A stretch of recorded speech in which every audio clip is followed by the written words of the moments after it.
Your news channel, your partner.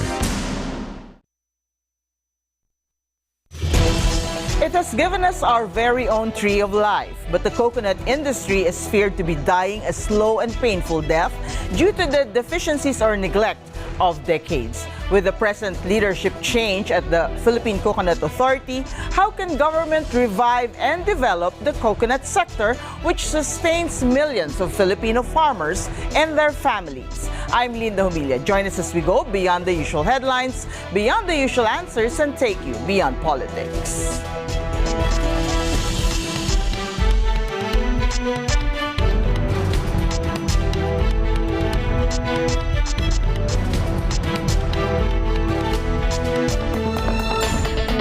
The Philippines is the second largest producer of coconuts in the world, with about 1/4 of the country's agricultural lands planted with coconuts. Still, Filipino coconut farmers are among the poorest in the country amid a series of natural calamities, coco lisap infestation, and years of neglect. To this day, about 1 million coconut farmers who suffered from Super Typhoon Yolanda have yet to fully recover from the devastation. The infestation of coco lisap has also affected coconut-producing regions, while millions of aging coconut trees need to be replaced. Recent reports of the supposed ill effects of coconut oil on health have also surfaced. These are the challenges faced by new Philippine Coconut Authority head Romulo Dela Rosa. Dela Rosa is looking at several ways to help farmers get back on their feet again through training, modernizing the farming sector, and diversifying the coconut industry's products. He's also crafting a bill on the utilization and management of the 75 billion peso cocoa levy fund. How can the Philippine Coconut Authority improve the industry? How can they make the lives of coconut farmers better? And how can they make Philippine coconut products more competitive in the world market?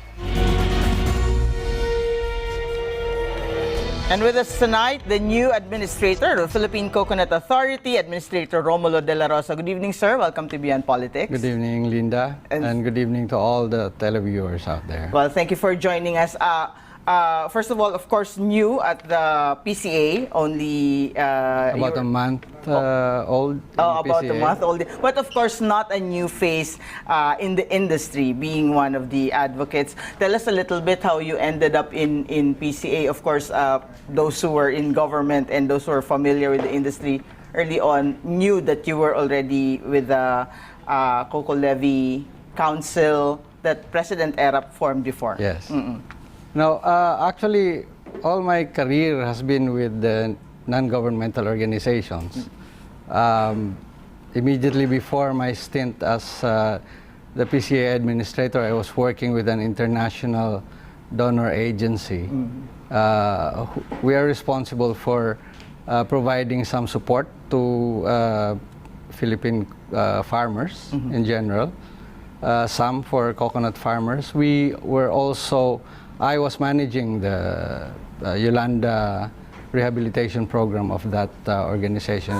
It's an Dutch international organization. And who tapped you to head the PCA, sir? Was it President Duterte himself, Secretary Evasco? I was principally tapped by Cabsec Evasco. I was asked because of my training, also academic training. I got my master's on the coconut industry. So let's go straight to the problems of the coconut industry. There are a lot, but we'll try to narrow it down to the major ones. First of all, the nature of the coconut, no, as a crop or as a tree itself, no, matagal. I grew up on my father is or used to be a small coconut farmer, so I'm familiar with it. Parang the returns are not as regular and frequent as you would want it to be. Yes, the coconut is not like the other crops. For example, soya beans, where you can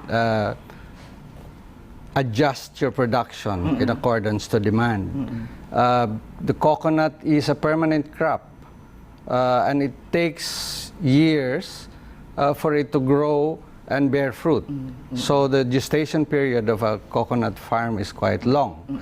And also, if disaster hits the coconut, like if a big storm hits or a long drought hits, it takes about a year for the coconut tree to recover. So therefore, that is the nature of the industry.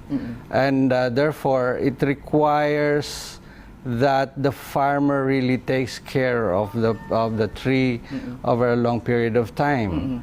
And because the coconut as a product is a commodity, it competes with many other coconut oils, vegetable oils in the global market. And therefore, we have to find ways by which we stabilize the price, because the price goes up and down, and sometimes the coconut farmer will not harvest his coconut because the cost of harvesting is greater than what he could earn. And later on, we'll go to the external factors, but just on the long gestating crop, what does government advise or ask or tell the farmers to do, or the industry tell the farmers to do whenever they have to wait for the long gestation period for the crops to bear fruit and be harvested? No? Because I was reading this study a couple of days ago, and parang it says that intercropping is it's the most advisable thing to do, but does it seem to be widely practiced among our farmers? We do promote intercropping, but it's not widely adopted yet by farmers. However, in the areas where the farmers actually intercrop, their incomes improve. But what I'd like to emphasize is that the prices of coconut is, of course, also a function of how much demand there is for it. Therefore, what we would like to encourage is, in order to increase the demand for coconut products, is to increase investments into the manufacturing sector. Because if you look at the history of the coconut industry in the Philippines, the growth in the agricultural sector was as a response to the growth also of demand in the manufacturing sector. So, well, that's why I would disagree with your earlier statement that the coconut industry is facing a long, slow, and painful death. Because if you look at the current performance of the industry, it still continues to be $1 billion earner and contributing much to our export earnings. And if you look at for example, in 2016, we earned from coconut oil alone almost, more than $1 billion from the previous 2015 of $855 million US. So it's growing. I think that's a fair statement to make, but also if you look at some of the studies, there are observations that coconut, if you compare it, for example, with rice, doesn't get as big a share of government attention and revenues and programs because I suppose because of our age-old dream of rice self-sufficiency, government programs are really biased towards rice. Yes. So in that sense, there seems to be this feeling of neglect, no, for coconut farmers. Indeed, you can say that. However, like, how much do we spend annually, for example, for replanting? We spend close to ₱1 billion for replanting. And we have, over the past 6 years, planted over 72 million coconut trees all over the country. In other words, while it might not indeed be getting as much attention as the rice industry and the other crops, but we continue to provide as much support as we can, given the limited budget that we have, to support the coconut farmers. I don't know if this is still, if these statistics are still current, but more than 3 million hectares are planted to coconut. Yes. More than 3 million farmers are into this crop, and it's present in at least 68 provinces, based on a 2006 study by Dr. Rolando D. And it's the country's biggest agri-food export. What are the other problems, you know, that it faces, given the magnitude of the scale of the industry itself? I'd like to make a small correction, Linda, because in the recent, we are currently doing a listing of all coconut farmers, and we have covered already all the barangays, all the coconut barangays in the country. And so far, in our list, we only have 2.2 million coconut farmers in our list. Okay. So I think we have to revise the 3.5 million coconut farmers. No? I will say that if we have some discrepancy in our listing at the moment, it will still not go up to 3 million, maybe 2.9, 2.7 million. So that's the state. And our average age of coconut farmer is about 51 years old. So they're getting old also. Their own children are not going into coconut farming. So that's why we are now trying to encourage the younger farmers to go back to coconut farming. So our big problems are, well, in the international market scene, we are being attacked again by the American Heart Association. But, you know, we are facing it, and we are encouraging the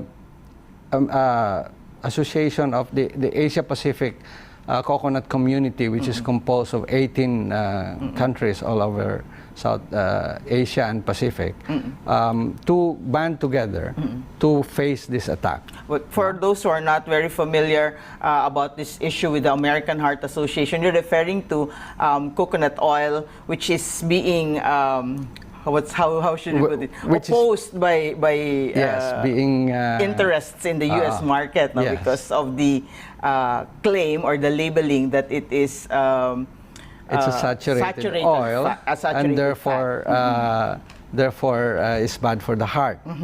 But that one is based on old science. That one is based on flawed research methodology, and we are protesting it, even up to the WHO and FAO, because it is based, like I said, on flawed science, and yet that attack will affect millions of coconut farmers, not just in the Philippines, but all over the world. So we are urging all the members, 18 member countries of the Asia Pacific coconut community, to protest this.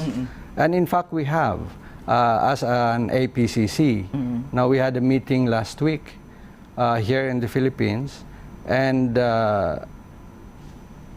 the actions that has been taken so far has been to send a protest to the WHO on the advisory against coconut oil, the FAO also on a similar issue, and the other countries like Indonesia have also written. We have, and the APCC had taken the lead in answering this, both in the political and in the scientific fields. What is the motivation of the AHA and the other U.S. interests in blocking the entry of coconut oil to the market? Is it, I would imagine there are other coconut vegetable oils that are being favored. Yes. compared to coconut oil. Yes, and specifically the soybeans, no? Which is Soybean a oil, produce of- which is of a the produce of the U.S. And in the past, the attack against coconut oil has been backed up by the ASA, or the American Soybean Association. But this time, there is strong suspicion that also big pharmaceuticals are behind it, because they want to, I think, increase their sales on statins and so forth. No, the anti-cholesterol drugs. Right, Yes. right. But do you think that the Philippines and the other coconut-producing countries stand a chance, given that this is the AHA, the American Heart Association, we're talking about, and of course, soybean is a U.S. product. No? Yes. No, you'll be surprised because we looked at the social media chatter around this issue, and it looks like there's an attack, but there is a strong defense also, even among the American social media. No, so it was not unlike before, because now clearly there are many studies also by our own doctors here, led by Dr. Dairit, and even in the U.S. By Dr. Fife, showing, no, many publications showing the health benefits of coconut oil. So we have also gained adherents and promoters, even in social media, defending coconut. So, and if you look at the European side, it seems like the public is neutral on the issue. They are, you know, it's not taking much traction in Europe. And well, if you look at Japan, yes, coconut is very popular in Japan. coconut They is love- very popular. They love the coconut jelly. They love the things with cocoa oil. And we even hear stories that the Japanese emperor is also taking virgin coconut oil. But of course, those are stories. We don't know exactly. Okay, Administrator, we'll take a short break. We'll have more of this discussion on the future of the coconut industry when we return. You're watching Beyond Politics.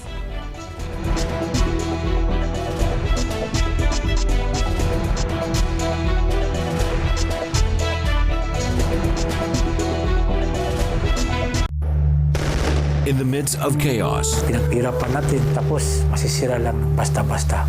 their stories about heroism, Hirap magserbisyo sa bayan, pero yun ang pangarap ko. strength, and bravery drown out the noise of explosions and gunshots. Wala kaming tulugan, lahat. Ang Maranao makakasurvive talaga. We will survive this. Hear their hearts courageously beating in a city beaten by war. Di ka pa sisil. Monday, August 28, 8 p.m. here on ANC.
Welcome back. Still with us, Philippine Coconut Authority Administrator Romulo Dela Rosa. Sir, very quickly before we go to the plans and programs of the agency under you, there is also another observation that parang the industry is pinning its hopes too much on the Coco Levy Fund, which we know is caught up in this very long already and litigious legal process, estimated or valued at 75 billion pesos. No? So is that a correct observation? No? Na para bang where everyone is hoping that they will get a piece of that money?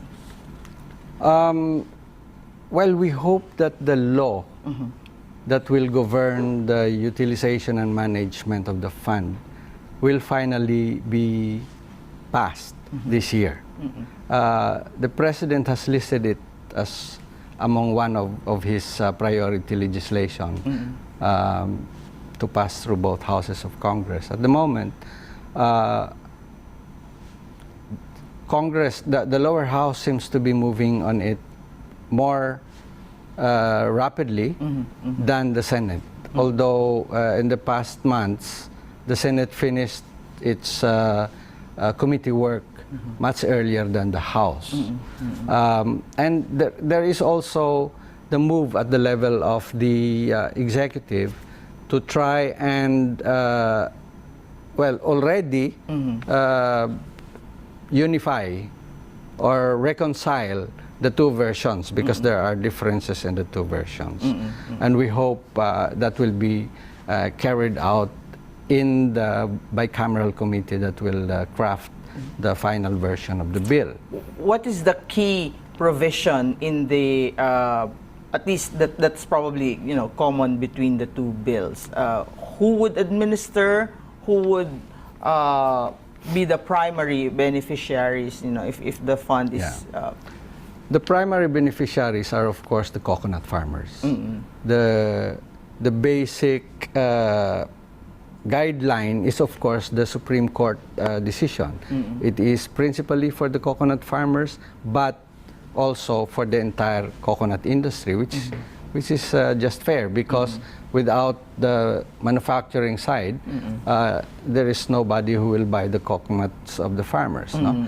So it is both, but principally the coconut farmers. So if we are looking now at the 75 billion Coco Levy Fund, a good part of it immediately will be spent on the social protection programs, the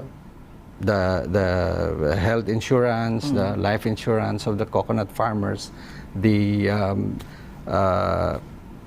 scholarships for their family, their socioeconomic programs that can support their livelihood of the household, the coconut family household. And then there are also the other aspects of the coconut industry which we would like very much to be supported from the levy.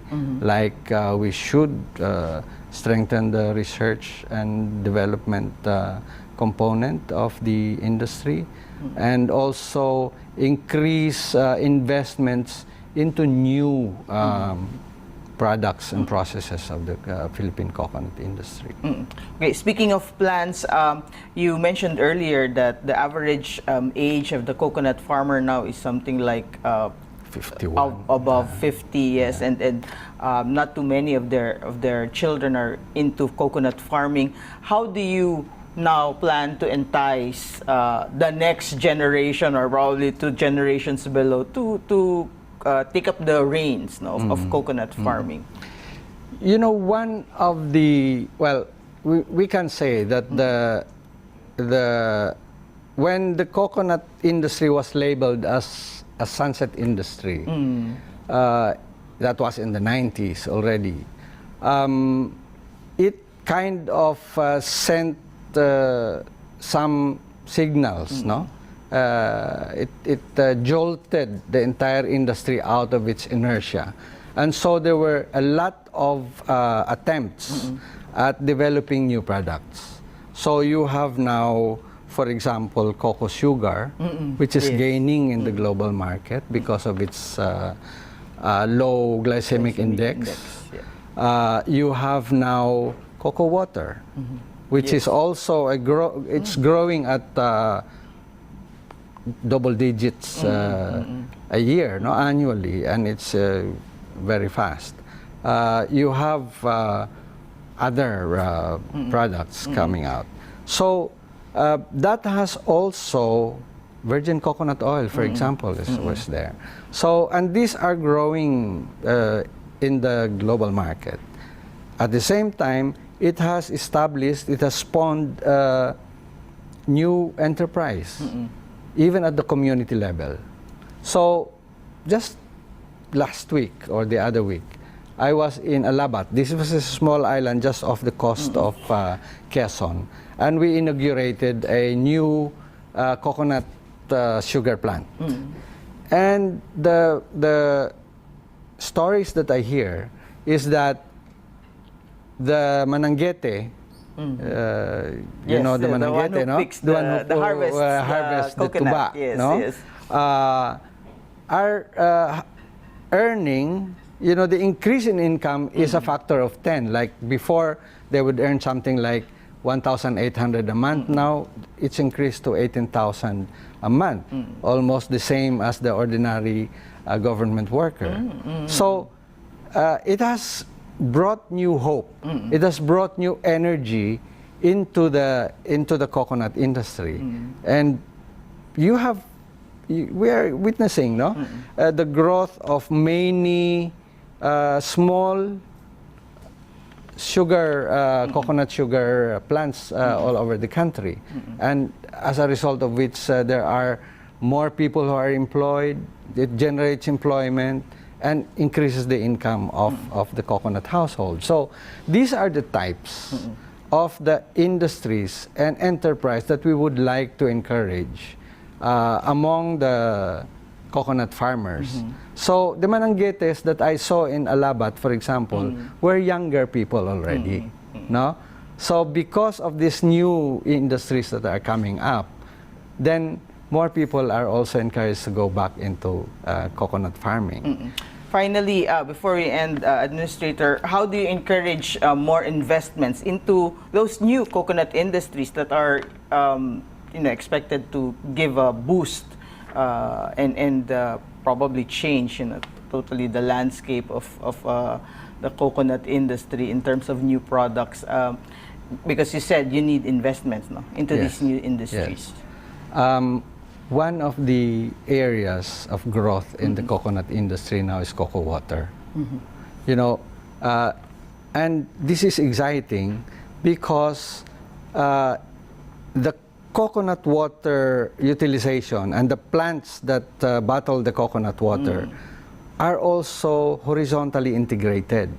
So you have coconut water coming out, you have cocoa flour coming out, you have desiccated coconut, you have virgin coconut oil, and well, of course, the cocoa water. No, so therefore, it is changing the terrain of the coconut industry, and we would like, and there are more and more investments in coconut water plants and horizontally integrated plants in Visayas, Mindanao, Luzon. No. So we would like to encourage more investments in that area. And why do I say that this is exciting? Because it has changed also the trading system. You know, it's before you only have copra. Now you sell the entire, fresh coconut, the whole nut, and it's brought directly into the plants to be made into those products. No, so. These are the things, no, that we would like to encourage more investments into. And the other thing about it is, like for example, in the case of coconut sugar, it's also changing because now they can, do small processing in the household. They will make syrup from the tuba, and then the syrup is brought to the main processing plant for the cocoa sugar. So the whole infrastructure of trading and business in the coconut industry is changing. Okay. So we're in for exciting times as far as the coconut. Exciting times indeed, and we look forward to a fully revived coconut industry. Administrator, thank you very much for your time and for your insights. We hope to see you again soon. And good luck on your plans. Yes, thank you very much, Linda, and Thank you very much also to the viewers out there. Thank you, sir. And thank you for joining us. That's the show. I'm Linda Humilia. Join us again next week as we bring you analysis, news, and conversations beyond the usual politics. Thank you for watching.